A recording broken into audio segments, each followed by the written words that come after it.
नमस्कार दोस्तों, mission art के इस ऑनलाइन प्लेटफॉर्म पर एक बार फिर से आपका हार्दिक स्वागत व अभिनंदन। आज अपन राजस्थान लोक सेवा आयोग द्वारा यानी आरपीएससी द्वारा फर्स्ट ग्रेड यानी ग्रेड फर्स्ट स्कूल व्याख्याता की जो भर्ती करवाई जाती है, इसके अंतर्गत अपन चित्रकला विषय से संबंधित यानी चित्रकला विषय से संबंधित ये जो शिक्षक की जो भर्ती होती है फर्स्ट ग्रेड की, उसके अंदर क्या पैटर्न रहता है यानी पेपर का क्या पैटर्न रहता है, इसके अलावा इसमें किस प्रकार का सिलेबस आता है यानी कौन कौन से टॉपिक्स आते हैं, इन सब पर अपन विस्तार से चर्चा करने वाले हैं।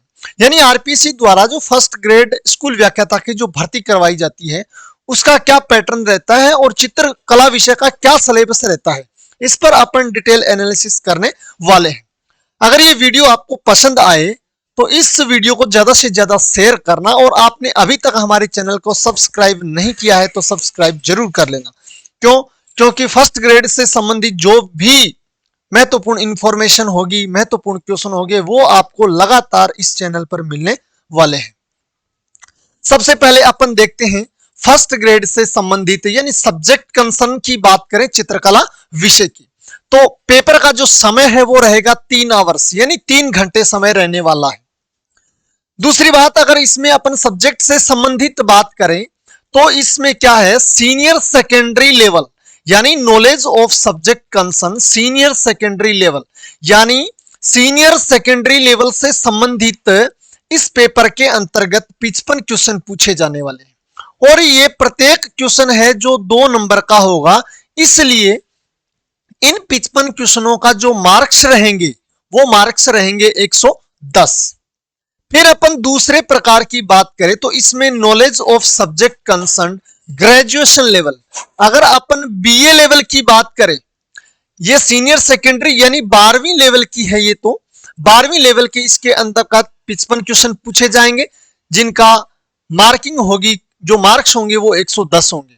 और दूसरे नंबर पे आता है इसमें ग्रेजुएशन लेवल यानी बीए लेवल का जो सब्जेक्ट है, यहां से इसके कितने क्वेश्चन 55 क्वेश्चन पूछे जाने वाले हैं और ये 55 क्वेश्चन भी प्रत्येक क्वेश्चन 2 नंबर का होगा, ये 55 क्वेश्चन भी 110 मार्क्स के होने वाले हैं। अब अगर अपन इससे आगे बढ़ते हैं, बीए के बाद नंबर आता है पोस्ट ग्रेजुएशन यानी एमए लेवल यानी subject knowledge of subject concern graduation यानी पोस्ट ग्रेजुएशन लेवल यानी एमए लेवल की अगर हम बात करें तो एमए लेवल से संबंधित यानी एमए के लेवल से संबंधित यहां पर कुल मिलाकर के 10 प्रश्न पूछे जाने वाले हैं और ये 10 प्रश्न है जो 20 नंबर के होने वाले हैं। तो ये रहा अपने सब्जेक्ट का रेशियो। तो सब्जेक्ट में से यानी चित्रकला सब्जेक्ट में से कुल मिलाकर के जो प्रश्न पूछे जाएंगे वो पूछे जाएंगे 120 क्वेश्चन यानी सब्जेक्ट के जो क्वेश्चन पूछे जाने वाले हैं वो पूछे जाने वाले हैं 120 क्वेश्चन।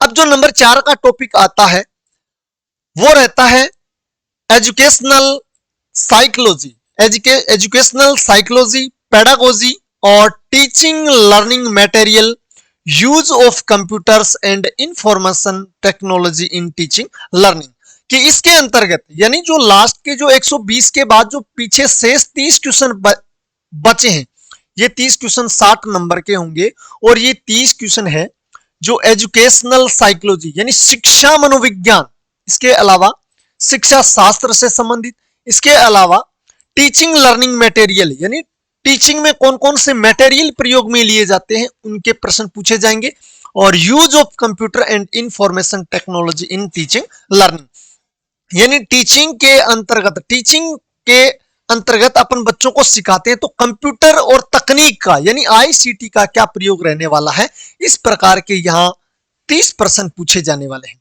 तो 120 क्वेश्चन हो गए सब्जेक्ट के और 30 क्वेश्चन हो गए एजुकेशन साइकोलॉजी के, तो कुल मिलाकर के प्रश्न हो गए 150। कुल मिलाकर के 150 प्रश्न आएंगे और ये 150 प्रश्न है जो कुल मिलाकर के 300 नंबरों के आने वाले हैं।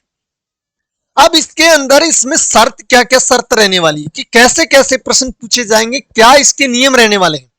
तो नियम ये है कि all the questions in the paper shall be multiple choice type questions यानी प्रत्येक क्वेश्चन है जो मल्टीपल टाइप यानी ऑप्शनल क्वेश्चन पूछे जाने वाले हैं, ऑप्शनल क्वेश्चन पूछे जाने हैं। ऑप्शनल क्वेश्चन यानी मल्टीपल चॉइस, बहुवैकल्पिक प्रश्न पूछे जाने वाले हैं। अब इसके अलावा दूसरी शर्त यह रहने वाली है कि negative marking shall be applicable in the evaluation of answers, यानी जो आपने आंसर किए हैं, जो उत्तर दिए हैं, इन उत्तरों का मूल्यांकन के समय क्या की जाएगी, नेगेटिव मार्किंग भी की जाएगी। लेकिन कितनी होगी, for every wrong answers 1/3 of marks prescribed for that particular question shall be deducted. Deducted मतलब कटौती की जाएगी, कितनी, 1/3। यानी अगर आप 3 क्वेश्चन गलत करके आते हो तो आपका एक सही आंसर भी काट दिया जाएगा, यानी 1/3 यानी 1/3 क्या रहने वाली कटौती, यानी 3 क्वेश्चन अगर गलत है तो 1 क्वेश्चन सही काटा जाएगा। इस प्रकार की कटौती भी रहने वाली है। Explanation, wrong answer shall mean an incorrect answer of multiple answers, यानी आप जितने आंसर दोगे उसके हिसाब से 3-3 के हिसाब से अगर आपके गलत होंगे, 3 क्वेश्चन गलत होगा तो फिर 1 नंबर काट दिया जाएगा, अगर 6 क्वेश्चन गलत होंगे तो आपके 2 प्रश्न काट दिए जाएंगे, यानी ये इसका पैटर्न रहने वाला है। अब इससे आगे बढ़ते हुए अपन बात करते हैं अपने सब्जेक्ट से संबंधित, यानी चित्रकला के अंतर्गत जो अपने टॉपिक रहने वाले हैं वो टॉपिक कौन कौन से रहेंगे। तो सबसे पहले knowledge of subject concerned senior secondary level. Senior secondary level यानी 12th लेवल, 12th तक का पैटर्न क्या रहने वाला है। 12th तक के पैटर्न में सबसे पहले knowledge of art and its development. Knowledge of arts its development यानी कला का ज्ञान, यानी कला का ज्ञान और उसका विकास, कि कला का ज्ञान, आपको कला के बारे में ये याद करना है कि इस कला कैसे, ये कला पनपी, कैसे आगे बढ़ी और इसका विकास कैसे हुआ, इसके बारे में याद करना है। दूसरा टॉपिक रहने वाला है ancient literature on art and craft, कि कला और शिल्प, यानी एंशिएंट लिटरेचर यानी प्राचीन साहित्य, किसके बारे में, आर्ट एंड क्राफ्ट, कला और शिल्प, कला और शिल्प के बारे में, प्राचीन साहित्यों के बारे में पूछा जाएगा। स्पेशली अगर बात करें तो पेंटिंग एंड स्कल्पचर, स्पेशली आपको चित्रकला और मूर्तिकला से संबंधित ही तथ्य याद करने हैं, यानी प्राचीन साहित्यों में कला और शिल्प के लिए, यानी चित्रकला और मूर्तिकला के लिए क्या क्या, किन किन शब्दों का प्रयोग या क्या कहा गया है प्राचीन साहित्यों में, ये टॉपिक भी आपको याद करना है। तीसरा topic elements of art and principles of composition, यानी एलिमेंट्स यानी तत्व ऑफ आर्ट यानी कला के, और प्रिंसिपल्स यानी सिद्धांत ऑफ कॉम्पोजिशन यानी रचना के। तो कला के तत्व और रचना के क्या याद करने हैं, सिद्धांत भी याद करने।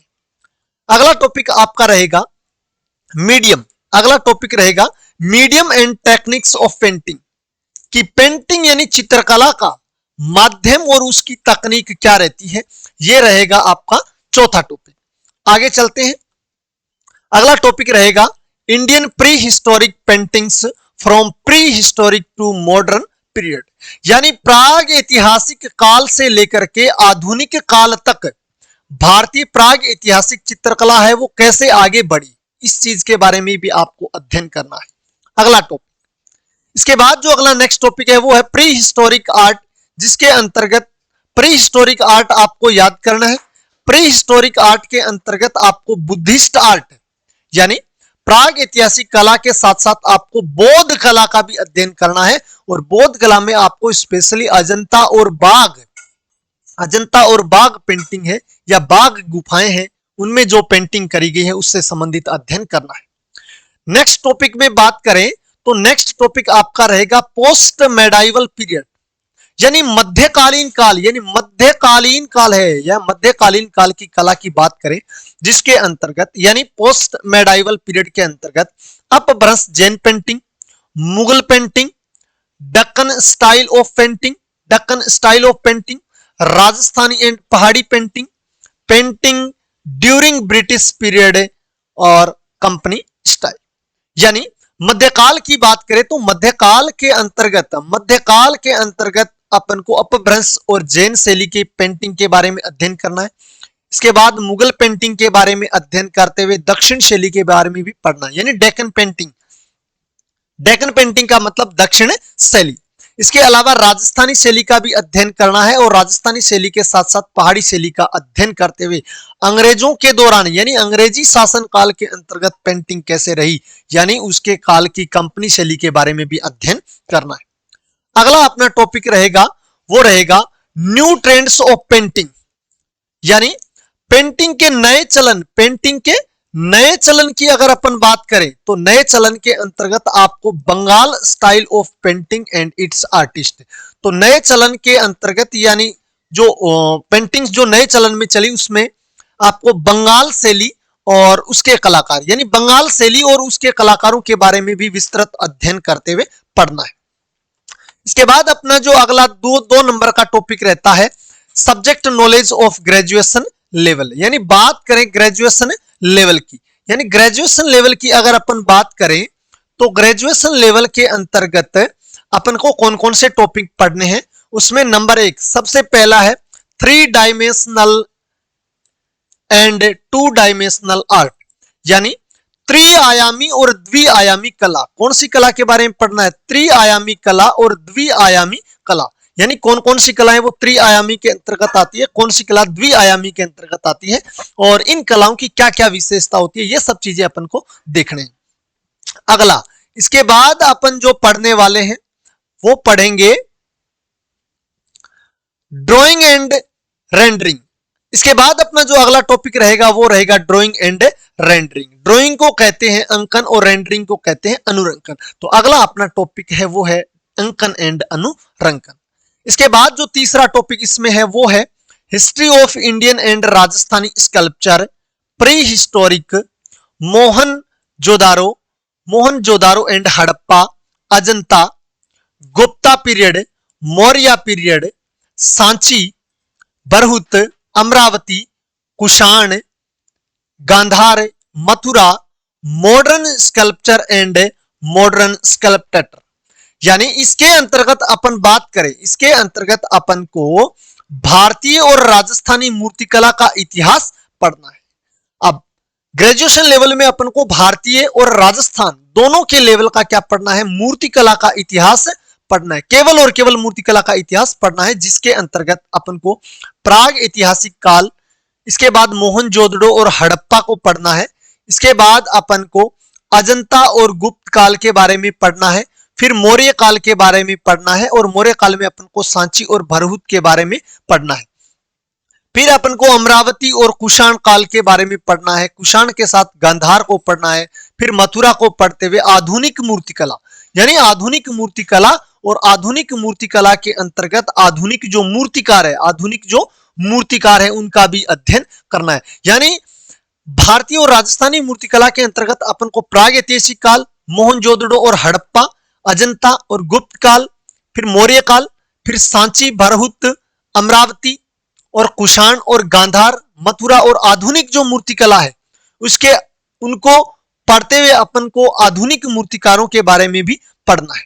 इसके अलावा अपना अगला टॉपिक है मॉडर्न पीरियड, यानी अगला टॉपिक है अपना modern period Indian and Rajasthani contemporary artist, यानी आधुनिक काल में भारतीय और राजस्थानी यानी भारतीय और राजस्थान के जो समकालीन कलाकार हैं जो वर्तमान में जो प्रसिद्ध है उन कलाकारों को भी पढ़ना है।